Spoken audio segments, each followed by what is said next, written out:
10 pertanyaan teratas tentang iman Katolik. Halo, halo, halo, halo, halo, halo.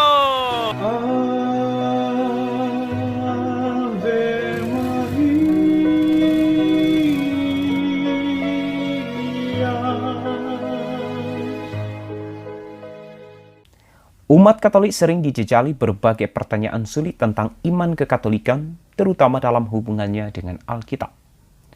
Apakah seluruh yang diimani dan dihidupi oleh umat Katolik dalam liturgi suci dan sakramen-sakramen lainnya memiliki dasar Alkitabiah? Berikut adalah 10 pertanyaan yang paling banyak diajukan dan jawaban yang akan membantu Anda memberikan jawaban kepada penanya dan diri Anda sendiri. 10. Apakah iman kekatolikan ditemukan dalam Alkitab? Semua kepercayaan Katolik dapat ditemukan dalam Alkitab, baik secara eksplisit maupun implisit.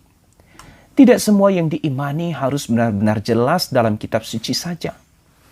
Kitab suci juga menunjuk kepada tradisi suci yang memiliki otoritas, seperti yang dikatakan Santo Paulus dalam surat kedua kepada jemaat di Tesalonika.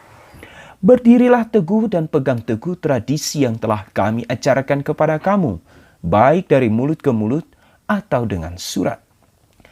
2 Tesalonika bab 2 ayat 15. Bisa juga dicek dalam 1 Korintus bab 11 ayat 2, 2 Tesalonika bab 3 ayat 6, dan 2 Timotius bab 1 ayat 13 sampai 14, bab 2 ayat 2. Ketika orang-orang Kristen awal memiliki perbedaan pendapat yang signifikan tentang ortodoksi iman, mereka tidak hanya membuka Alkitab untuk memutuskan siapa yang benar. Mereka mengadakan sidang dan membentuk dewan yang membuat keputusan yang mengikat.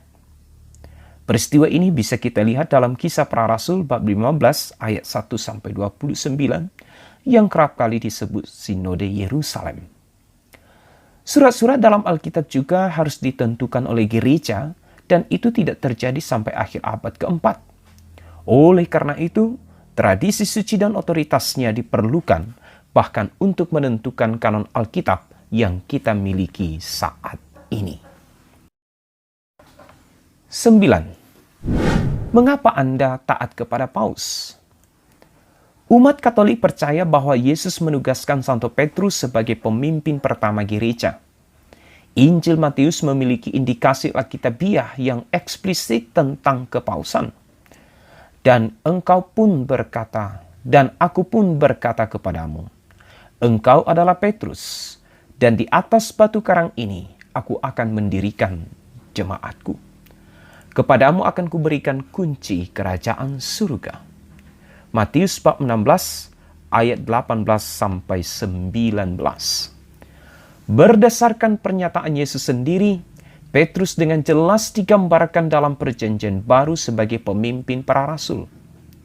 Seorang paus dapat membuat pernyataan yang tidak dapat salah dan mengikat dalam kondisi tertentu. Infalibilitas tidak berarti bahwa semua yang dikatakan oleh paus benar-benar bebas dari kesalahan. Semua orang Kristen percaya bahwa Allah melindungi Alkitab dari kesalahan melalui ilham Roh Kudus. 8.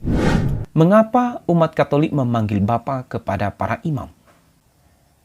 Dan janganlah kamu menyebut siapapun Bapa di bumi ini, karena hanya satu Bapamu, yaitu Bapa di surga.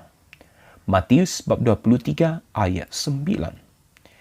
Dalam perikop ini, Yesus sedang mengajarkan bahwa hanya Allah Bapa yang pada akhirnya adalah sumber dari segala otoritas. Tetapi Yesus tidak berbicara secara mutlak, karena jika demikian, itu akan menghilangkan peran alamiah Bapa biologis. Misalnya gelar Bapa gereja, Bapa pendiri suatu negara atau organisasi, dan sebagainya. Yesus sendiri menggunakan istilah Bapa dalam Matius. Misalnya bab 15 ayat 4-5, bab 19 ayat 5, bab 19, bab 29, 21 ayat 31. Juga dalam Injil Yohanes bab 8 ayat 56. dan beberapa tempat lainnya. Dalam perumpamaan orang kaya dan Lazarus, Yesus menggunakan panggilan Bapa Abraham sebanyak 2 kali. Santo Paulus juga menggunakan istilah itu ketika ia menulis, "Aku telah menjadi Bapamu dalam Kristus Yesus melalui Injil." 1 Korintus bab 4 ayat 15. 7. Mengapa orang Katolik mendoakan orang meninggal? Umat beriman Katolik percaya adanya api penyucian. Api penyucian atau purgatorium adalah tempat atau proses di mana kita disucikan. Melalui doa-doa gereja, orang-orang yang telah meninggal disucikan agar layak bertemu dengan Tuhan. Tidak akan masuk ke dalam surga sesuatu yang najis. Sebab Allah adalah kudus. Dan kita semua dipanggil kepada kekudusan yang sama. Sebab tanpa kekudusan, tak seorang pun dapat melihat Allah. Ibrani bab 12 ayat 14. Gereja berdoa bagi jiwa-jiwa di api penyucian karena ikatan rohani berkat rahmat Allah, yakni persekutuan orang kudus yang tidak terputus oleh maut. Santo Paulus dalam Roma bab 8 ayat 38 sampai 39 mengatakan, "Sebab aku yakin bahwa baik maut maupun hidup, baik malaikat-malaikat maupun pemerintah-pemerintah, baik yang ada sekarang maupun yang akan datang, atau kuasa-kuasa, baik yang di atas maupun yang di bawah, ataupun sesuatu makhluk lain, tidak akan dapat memisahkan kita dari kasih Allah yang ada dalam Yesus Tuhan kita." 6. Mengapa orang Katolik berdoa kepada patung? Sikap hormat di hadapan patung atau gambar Tuhan Yesus, Bunda Maria atau para kudus lainnya bukan merupakan penyembahan berhala. Sebab yang dihormati bukan patung itu sendiri, melainkan pribadi yang dilambangkannya. Sejak abad awal gereja jemaat purba telah dihiasi oleh gambar-gambar rohani yang terlihat dari dinding-dinding gereja bawah tanah tersebut, yang antara lain ditemukan pada 31 Mei 1578 di Katakombe Via Salaria. Selain itu, Katekismus Gereja Katolik juga menandaskan dengan jelas makna penghormatan pada patung atau gambar orang kudus. Kita bisa melihatnya dalam Katekismus Gereja Katolik, artikel 2132. Penghormatan Kristen terhadap gambar tidak bertentangan dengan perintah pertama yang melarang patung berhala. Karena penghormatan yang kita berikan kepada satu gambar menyangkut gambar asli di baliknya. Dan siapa yang menghormati gambar, menghormati pribadi yang digambarkan di dalamnya. Penghormatan yang kita berikan kepada gambar-gambar adalah satu penghormatan yang hikmat, bukan penyembahan. Penyembahan hanya boleh diberikan kepada Allah. Penghormatan kepada Allah tidak diberikan kepada gambar sebagai benda, tetapi hanya sejauh mereka itu gambar-gambar yang mengantar kepada Allah yang menjadi manusia. Gerakan yang mengarahkan ke gambar sebagai gambar tidak tinggal di dalam ini, tetapi mengarah kepada Dia yang dilukiskan di dalam gambar itu. 5. Mengapa orang Katolik mengaku dosa kepada imam? Yesus Kristus memberi rasul-rasulnya dan selanjutnya para imam kekuatan tidak hanya untuk melepaskan dosa, yaitu mengampuni dalam nama Tuhan, tetapi juga mengikat. Apapun yang kamu ikat di bumi akan terikat di surga.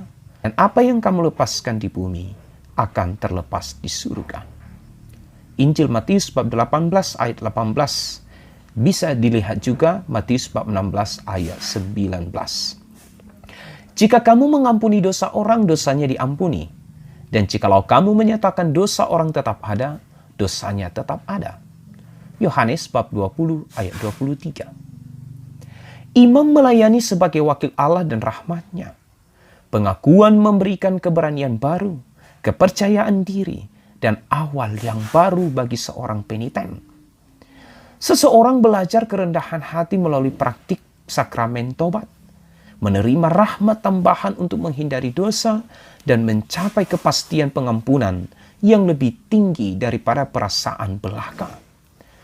Pengakuan dan rahmat pelepasan dosa juga ditunjukkan dalam Matius bab 3 ayat 5-6, Kisah Para Rasul bab 19 ayat 18, dan 1 Yohanes bab 1 ayat 9. 4. Mengapa umat Katolik menyembah Maria?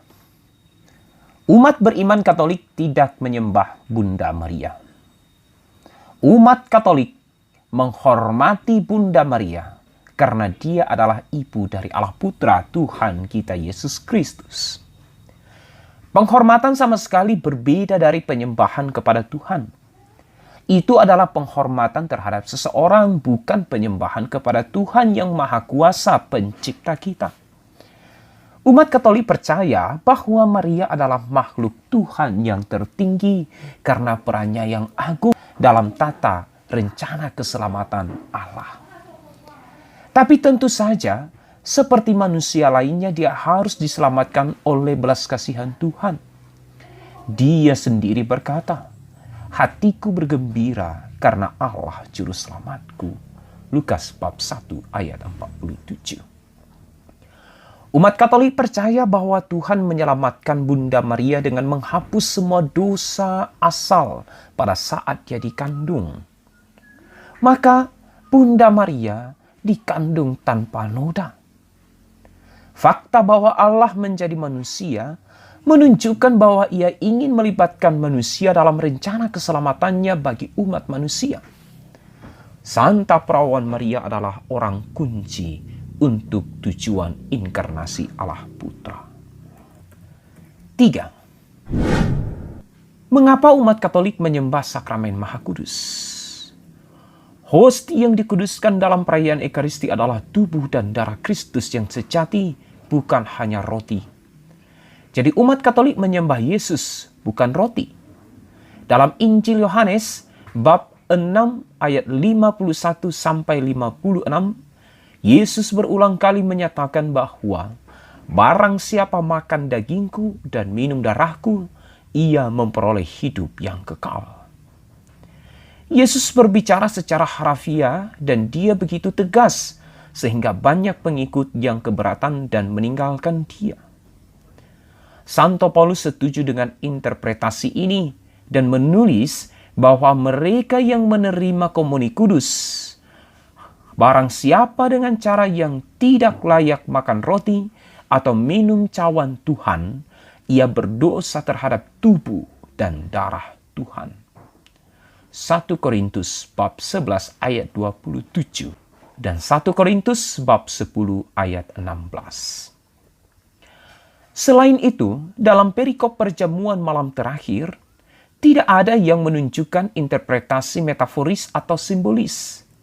Perjamuan malam terakhir adalah hari raya Paskah Yahudi. Seturut tradisi Yahudi, perjamuan malam terakhir itu melibatkan seekor domba kurban. Dan di sana Yesus mengacu kepada penderitaannya yang akan segera terjadi. Yohanes Pembaptis telah menyebut Yesus anak domba Allah. Yohanes bab 1 ayat 29. 2. Jika Anda meninggal malam ini, apakah Anda akan masuk surga? Umat Katolik jelas-jelas memiliki jaminan keselamatan jika mereka setia dan menaati perintah-perintah Allah. Jika mereka mati dalam keadaan itu, mereka dijamin masuk surga. Tetapi untuk masuk surga, seseorang harus benar-benar kudus, karena tidak akan masuk ke dalamnya sesuatu yang najis. Pembersihan dan pemurnian dari segala dosa yang tersisa yang membuat kita layak untuk hadirat Allah yang kudus adalah apa yang orang Katolik sebut api penyucian. Hal ini dengan jelas ditunjukkan dalam tulisan-tulisan Santo Paulus. Kelak, pekerjaan masing-masing orang akan nampak, karena hari Tuhan akan menyatakannya, sebab ia akan nampak dengan api, dan bagaimana pekerjaan masing-masing orang akan diuji oleh api. Dan lagi, sebab kita semua harus menghadap tahta pengadilan Kristus, supaya setiap orang memperoleh apa yang patut diterimanya, sesuai dengan yang dilakukannya dalam hidupnya ini, baik ataupun jahat. 2 Korintus bab 5 ayat 10. 1. Apakah Anda akan diselamatkan? Umat Katolik dapat yakin seperti orang lain bahwa mereka berada dalam kasih karunia Allah. Rasul Yohanes menyatakan bahwa kamu boleh tahu bahwa kamu memiliki hidup yang kekal.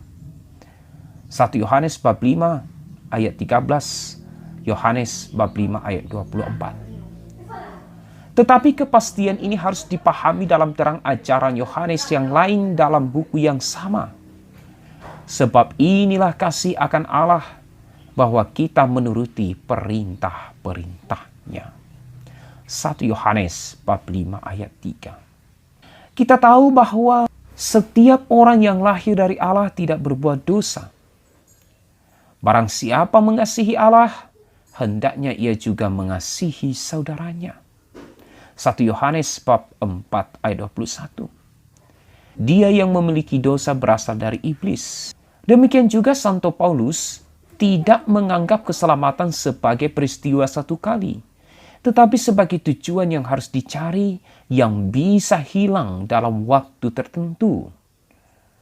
Maka ia menasihatkan orang-orang beriman dalam suratnya kepada jemaat di Filipi bab 2 ayat 12. Lakukan keselamatanmu sendiri dengan takut dan getar. Demikianlah 10 pertanyaan teratas terhadap iman kekatolikan dan jawaban yang tentu akan membantu Anda untuk memahami iman kekatolikan dan juga orang-orang yang ragu akan iman kekatolikan. Tuhan Yesus Kristus memberkati saudara-saudari semua. Salam kasih dari Pastor Kampung.